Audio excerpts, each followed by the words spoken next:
સજ્જુગમાં ભગવાન બહુ મોંઘા છે, સમાધિથી મળતા હતા. હવે અત્યારે સમાધિથી મળતા હોત તો કોઈને લાગત ખરી?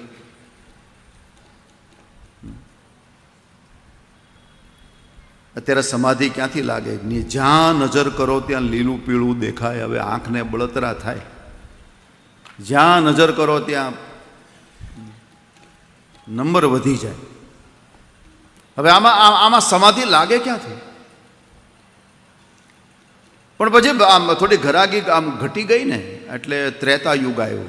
હા, એટલે પછી ભગવાને ડિસ્કાઉન્ટ જાહેર કર્યું કે ભાઈ હવે થોડું ડિસ્કાઉન્ટ આપી દઉં છું, હવે સમાધિથી નહીં, હવે યજ્ઞ દ્વારા મને પ્રાપ્ત કરો. આ ત્રેતા યજ્ઞનો કાળ છે. ભગવાન રામનું પ્રાગટ્ય યજ્ઞથી થયું છે. શૃંગી ઋષિ વશિષ્ઠ બોલાવા, પુત્ર લાગી શુભ યજ્ઞ કરાવા. પણ પછી તો યજ્ઞનો કાળ પણ ન રહ્યો ને. અત્યારે આપણે યજ્ઞ કરીએ પણ યજ્ઞના જે સંયમો નિયમો એ બધું કઠિન છે, કઠિન છે. હા, આપણા પૂર્વજ, આપણા વડીલ, આપણા બ્રાહ્મણ સમાજના વડીલ અગસ્ત્ય ઋષિ એ એક જ અંજલિમાં દરિયો પી ગયા હતા. ઇતિહાસ કહે છે. અગસ્ત્ય ઋષિ જતા હતા ને એમાં સંધ્યાનો સમય થઈ ગયો એટલે દરિયા કિનારે સંધ્યા કરવા માટે બેઠા. હવે સમુદ્રે ઝાલક મારી પાછળથી. એટલે અગસ્ત્યએ કહ્યું, ભાઈ હું સંધ્યા કરું, ધ્યાનમાં છું, તને ખબર નથી? ચૂપ રહે થોડી વાર. દરિયો ન માન્યો, બીજી વાર ઝાલક મારી. બીજી વાર કહ્યું, ભાઈ હું સંધ્યા કરું, તને ખબર નથી? ત્રીજી વાર ઝાલક મારી એટલે ફરી ગયા અને આમાં અંજલિ લઈ અને પી ગયા આખો દરિયો. સંધ્યા પૂરી કરીને પાછો કાઢીને રવાના. હજી મરાઠીમાં કહેવત છે, દરિયો બહુ તોફાન કરે ત્યારે મરાઠીમાં કહેવત, બગ સાગરા અગસ્ત આલા.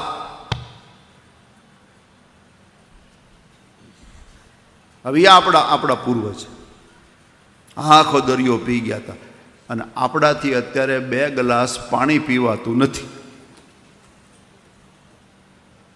જો આનો અર્થ એવો નહીં કરવાનો કે એ બધા સાચા હતા ને આપણે ખોટા. ના, કાંઈ એવું નથી. આપણે 24 કેરેટ છીએ.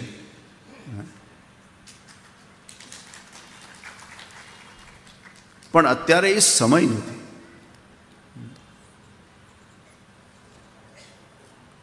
એ સમય હતો, અત્યારે એ સમય નથી.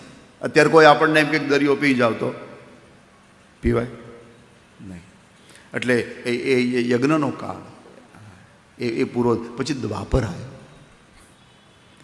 દ્વાપરમાં ધર્મ 2 ચરણ ઉપર છે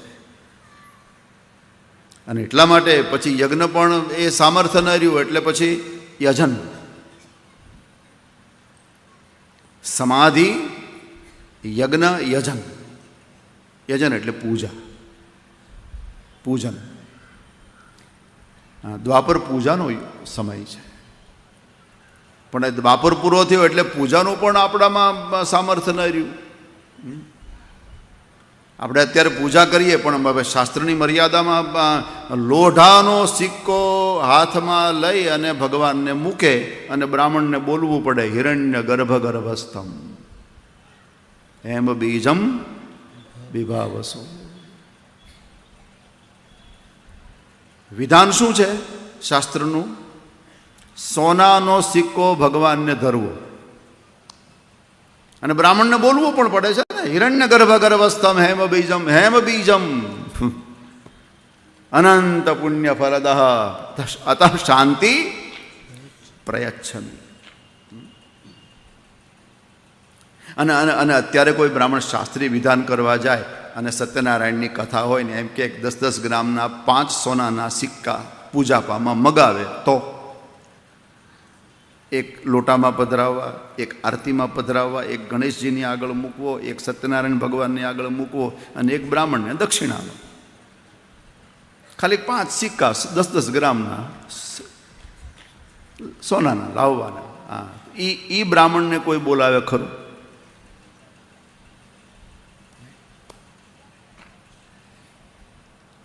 એટલે એ સમય પણ અત્યારે નથી, કહેવાનો મતલબ એ દ્વાપરનો સમય પૂજાનો. અત્યારે તો જેને ભગવાનને મેળવવા હોય એને ભગવાનને ગાવા, બસ એને પ્રભુનું કીર્તન કરવું, એને ઈશ્વરને યાદ કરીને